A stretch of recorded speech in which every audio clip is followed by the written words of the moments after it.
Just one of those nights, you know. I mean, Houston came out, you know, they played hard. We kind of jumped on them in that third quarter, but they jumped right back on us.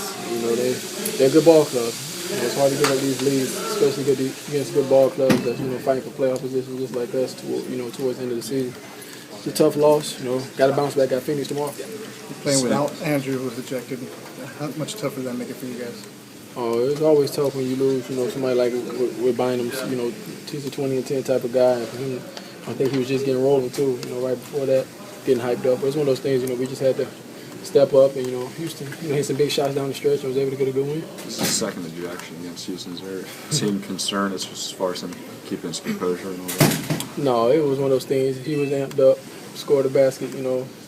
It's just one of those things. You know, it's basketball. That's all it was. It wasn't nothing. But not too much concern for No, you guys? nothing at all. He was just hyped up. But isn't it something where you guys, is anybody going to talk to him or tell him, like, you know you have one, you have to play a different way, especially knowing that people are looking after you? No, like you said, knowing he got one, you know, they kind of looking for him to, you know, do something like that. It's one of those things, you know, the big fella be all right. He knows, you know, it was one that he wish he wouldn't have. We definitely need him down the stretch. You've spent a lot of time playing against Dragic before in the past. What makes him, do you think, a tough cover? Just the player that he is? Just pick and rolls all day long. You know, if it's on one side, they're coming back to it, or if it's one pick and roll, they're coming back to another. It's just a lot of pick and roll situations, you know, and they move the ball real well. As far as what contributed overall, just their three-point shooting breakdowns defensively?